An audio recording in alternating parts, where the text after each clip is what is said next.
जाएगा। तो बोले महाराज 7 दिन में मरने वाले व्यक्ति की मुक्ति का यही उपाय है। जिता शना जित श्वासो जिति संग जितेन्द्रिय स्थूले भगवती रूपम मनिषंदार ये तिहा। बोले मन को वश में करने के 4 साधन है। सबसे पहले अपने आसन को जीतो, श्वासों को जीतो, इंद्रियों को जीतो, फिर अपने संग को जीतो।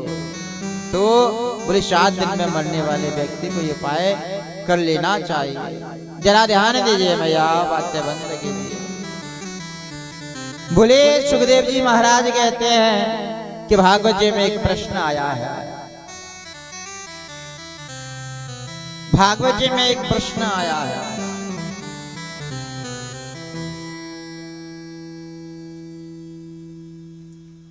सुखदेव जी महाराज कहते हैं कि महाराज एक बात मुझे बताइए, घर जाना है क्या किसी को? अभी किसी का मन कर रहा है घर जाने का? जाना है, जल्दी जाना है। बाबा का विवाह होगा, भोले बाबा का, बिना पैर पूजन किए जाना मत। शादी ब्याह में लेट वेट तो होते ही रहते हैं। हाजी होते हो कि नहीं? रात को 12-12 बजे आते हैं महाराज, खाए के नौता। हाँ तो यहाँ भाई भी बाबा के पैर पूजन है, थोड़ा हो जाओगे, कोई दिक्कत थोड़ी है। अभी तो 4:30 बजे, आधा घंटा तो रुकी जाओगे। तो एक बार पहले जोर से, बस इतना सा आनंद, इतना सा ही मन लगा है तुम्हारा। जरा जोर से चकाचक एक बार और बोल दिया। हरे हरे महा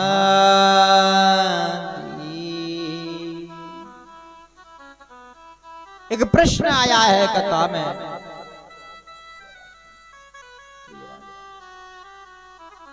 तो एक प्रश्न आया सुखदेव जी से। राजा परीक्षित पूछते हैं कि मुझे ये बताइए कि भगवान जल्दी किसको मिलता है? वो लाडली जी का दर्शन किसे होता है? बिहारी जी किसे मिलते हैं? वो परमात्मा किसे मिलता है?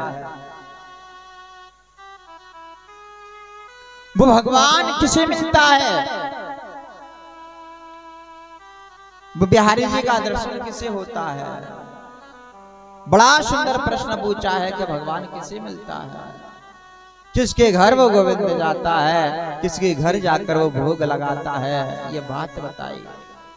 क्यों? क्योंकि अगर हमें पता चल जाए तो हम उस गोविंद को वही भाव से बुलाकर प्यारे अपने घर बैठाकर ठाकुर का भी भोग लगाएंगे तो मानो हमारी कुटिया के भाग सुधर जाएंगे। प्यारे हमारे कुटिया के भाग सुधर जाएंगे अगर गोविंद हमारे घर आ जाए तो, हमारा गोपाल हमारे घर आ जाए तो बोले भगवान किसके घर जाता है और किसको मिलता है? भगवान कैसे मिलता है? ये बात मुझे बताइए। बोले बड़ा सुंदर प्रश्न आया। व्याधसे चरणे ध्रुवसे च वयो विद्या गजेन्द्रसे का जातिर्विदुरस्य यादवपते रुग्रस्य किम पार्श्वम् कुविजाया किमो तत्र रूपम् माधिकम् किम तत् श्यामनो धनम् भक्तया त्रस्यन्ति केवलम् परमया भक्ति प्रिय माधवा परिमया भक्ति प्रिय माधवा। बोले भगवान उससे मिलता होगा, ये गोविंद उसके घर जाता होगा, ये गोपाल उसे मिलता होगा, ये बिहारी जी का, ये लाडली जी का, राधा रानी का दर्शन उसे होता होगा। जरा ध्यान दीजिए पीछे मैया, ये गोविंद उसे मिलता होगा जो दिन में 10 बार स्नान करता होगा। बोले स्नान करने वाले को भगवान मिलता होगा। क्या स्नान करने से भगवान मिल सकता है? क्या स्नान करने से लाडली जी का दर्शन हो सकता है? क्या स्नान करने से बिहारी जी का दर्शन हो सकता है? नहीं हो सकता। स्नान करने से अगर भगवान मिल जाए मैया, स्नान करने से अगर भगवान मिल जाए तो वो मछली और वो मगरमच्छ दिन रात जल में पड़ा रहता है प्यारे। अगर स्नान करने से मिल जाए तो मेरे गोविंद का दर्शन उस मछली को हो जाए, नहीं होता है। स्नान करने से भगवान नहीं मिलता है, स्नान करने से गोविंद नहीं मिलता है। अगर स्नान करने से भगवान ने यहाँ स्पष्ट कर दिया, अगर स्नान करने से मिलता भगवान तो आज सर्दी कितनी भी हो, जिस व्यक्ति को भगवान से मिलना हो वो सुबह से 50 बार नहा ले और नहाकर भगवान से मिल ले, लेकिन नहीं प्यारे, स्नान करने से तन पवित्र होता है। अगर स्नान करने से भगवान मिल जाए तो हर किसी को भगवान मिल जाए, लेकिन भगवान ने स्पष्ट कर दिया कि मैं स्नान से मिलता हूं कि नहीं। क्या स्पष्ट किया? बोले वो कोल भील, जो कोल भील है वो कोल भील सर्दियों में 4 महीने स्नान नहीं करते थे, लेकिन राम जी ने जाकर स्पष्ट कर दिया कि मैं स्नान करने से मिलता हूं कि नहीं। जिन कोल भीलों ने प्यारे 4 महीने स्नान नहीं किया, आज मेरे राम जी ने जाकर उन्हें अपने हृदय से लगा लिया, अपने हृदय से लगाकर बता दिया कि मैं स्नान करने से नहीं मिलता, स्नान करने से तन पवित्र होता है, ये तन मेरा नहीं है प्यारे।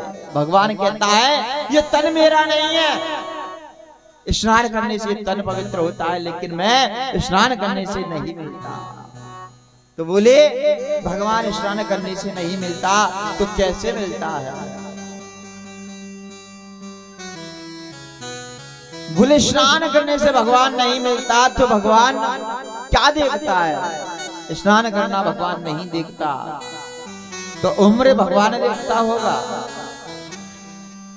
अरे उम्र भगवान देखता होगा, जिसकी उम्र अधिक होती होगी, जिसकी उम्र ज्यादा हो गई होगी, उससे भगवान मिलता है। अगर भगवान उम्र को देखता, बोले हम इस भाव को रखें कि भगवान तो बड़े होकर मिलता है, बूढ़े होकर मिलता है, तो बूढ़े होकर और बड़े होकर भगवान नहीं मिलता।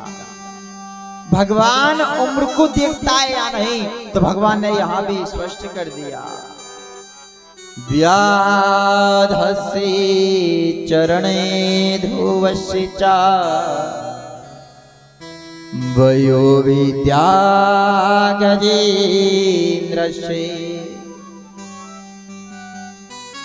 बोले भगवान अगर स्नान करना नहीं देखता तो भगवान उम्र देखता होगा, जिसकी उम्र अधिक होती होगी उसे गोविंद का दीदार हो जाता होगा, उसे लाडली जी का दर्शन हो जाता होगा। नहीं, बोले अगर भगवान उम्र से मिलता तो भगवान ने यहाँ भी स्पष्ट कर दिया है। बोले क्या उम्र थी उस भक्त ध्रुव की?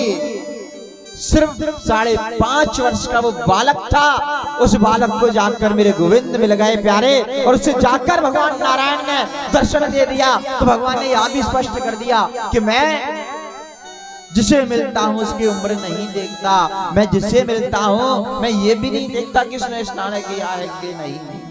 तो बोले भगवान स्नान करना नहीं देखता, उम्र भगवान नहीं देखता, तो भगवान क्या देखता है? किसे ये भगवान मिलता है? तो बोले ज्ञानी तो भगवान देखता होगा, ज्ञान तो भगवान देखता होगा, ज्ञान तो भगवान देखता होगा, कि जो विद्वान होता होगा, ज्ञानी होता होगा, जिसने वेद पाठ पढ़ पढ़कर विद्वान बन गया होगा, उसे भगवान मिलता होगा। अगर वेद पाठों से भगवान मिल जाए, रामायण पढ़ने से भगवान मिल जाए प्यारे, तो हर व्यक्ति विद्वान बन जाए। लेकिन भगवान तेरी विद्वानता से नहीं मिलता है मेरा गोविंद, तेरी विद्वानता से नहीं मिलता है, तेरी डिग्रियों से नहीं मिलता है। तू किस काबिल है, इससे भगवान नहीं मिलता। तू किस पद पर है, उससे भगवान नहीं मिलता। ये पद मेरा भगवान नहीं देखता। किस काबिल तू है प्यारे, ये मेरा भगवान नहीं देखता है। वो तो प्यारे ना जाने कौन से गुण पर रीझ जाता है, और जिस गुण पर रीझ जाता है मेरा गोविंद, उसे एक दिन दीदार दे देता है। जिस गुण पर मेरा गोविंद रीझ जाता है, ना जाने कौन से गुण पर वो दया नदी रीझ जाता है प्यारे, और जिस गुण पर रीझ जाता है उसके घर मेरा गोविंद आ जाता है, उसके घर मेरा गोपाल आ जाता है, उसके घर लाडली आ जाती है। तो भगवान क्या देखता है? किसी पद को भगवान नहीं देखता, वो तो गुण देखता है। और कैसे वो गोविंद मिल जाता है, कैसे वो गोविंद मिल जाता है। प्रबल प्रेम के पाले पढ़कर प्रभु को नियम बदलते देखा, अपना मान भले टल जाए, पर भक्त का मान न टलते देखा। न जाने कौन से गुण पर दया निद्रे जाते हैं, न जाने कौन से गुण पर दया निद्रे जाते हैं, न जाने कौन से गुण पर दया निद्रे जाते हैं। यही सदग्रंथ कहते हैं, यही सब ग्रंथ कहते हैं, यही सब लोग गाते हैं। न जाने कौन से गुण पर दया निद्री जाते हैं।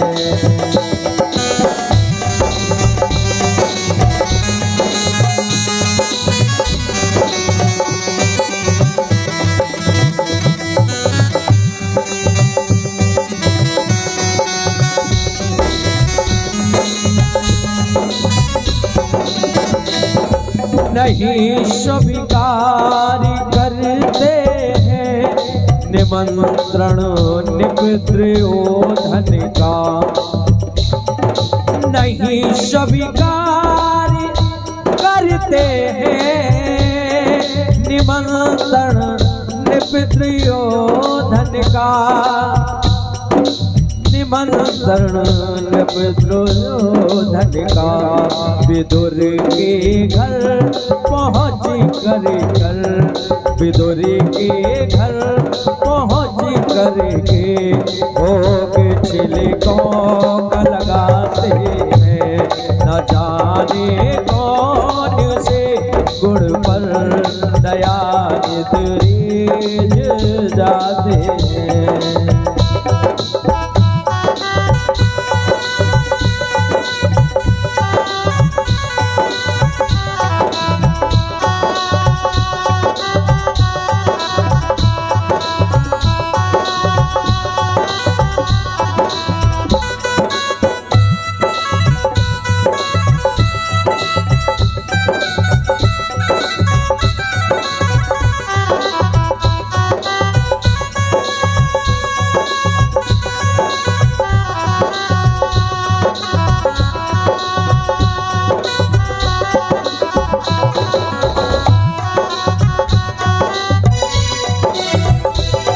न जाए न आए मधुपुरी से गोपियों के दुख व्यथा सुनकर, न आए मधुपुरी से गोपियों की दुख व्यथा सुनकर, द्रौपदियों की व्यथा सुनकर द्रौपदी के बुलाने पर, द्रौपदी के बुलाने पर द्वारिका से दौड़े आते हैं। न जाने कौन से गुण पर दयानिधि रीझ जाते हैं।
वन गवन सुनकर पिता की वेदना पर, पिता की वेदना पर न रोए वन गवन सुनकर पिता की वेदनाओं पर, पिता की वेदनाओं पर लिटा कर देखो निज गोद, लिटा कर देखो निज गोद में आंसू बहाते हैं।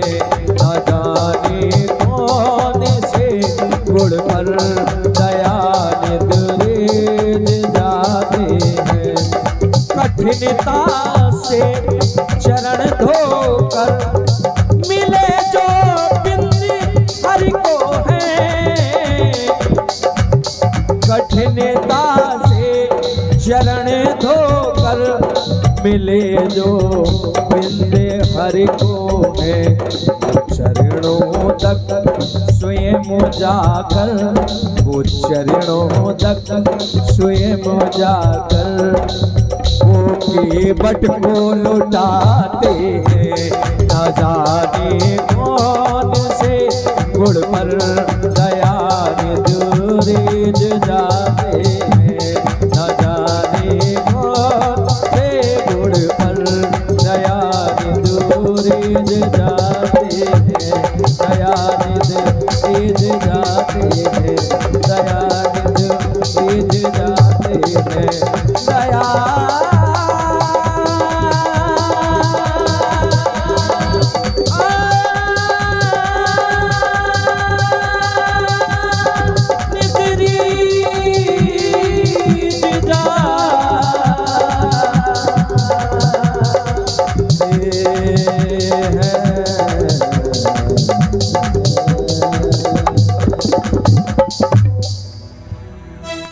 न जाने कौन से गुण पे दयानिधि रीझ जाते हैं। तो भगवान कभी किसी पद से नहीं मिलता, भगवान तेरी दौलत से नहीं मिलता, भगवान तेरे गाड़ी बंगले से नहीं मिलता है प्यारे। वो कैसे मिलता है? वो किसी पद को नहीं देखता, वो किसी प्रतिष्ठा को नहीं देखता, वो तेरी डिग्रियों को नहीं देखता है।